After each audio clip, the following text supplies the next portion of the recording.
Maintenant, on est rendu à aborder les recommandations de ART qui sont incluses dans le mémoire et on y va avec le panneau « Partager la route avec nos artistes ». Qu'est-ce que ça tente d'exprimer derrière ça? Bien, ça fait référence à cette fragilité-là, finalement, des artistes qui ne sont pas dans un véhicule aussi protégé que les autres travailleurs.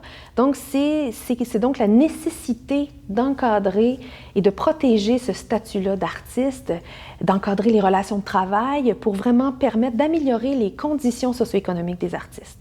Donc, les deux lois, la loi S32.1, qui est la loi pour les artistes de la scène, du disque et du cinéma, et la loi S32.01 pour les artistes en art visuel, métiers d'art et de littérature, eh bien, ces deux lois, d'emblée, il existe des iniquités juridiques entre les disciplines artistiques. Alors, ce qu'on demande, c'est la fusion de ces deux lois-là pour vraiment cesser de faire une distinction entre des artistes de création et des artistes qui répondent à une commande.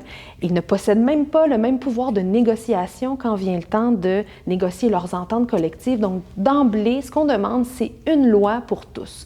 À l'instar de la loi fédérale et de la loi de la Saskatchewan qui ont une seule loi pour l'ensemble des professions artistiques. Donc, on croit que c'est la première étape à franchir, c'est vraiment de fusionner ces deux lois-là.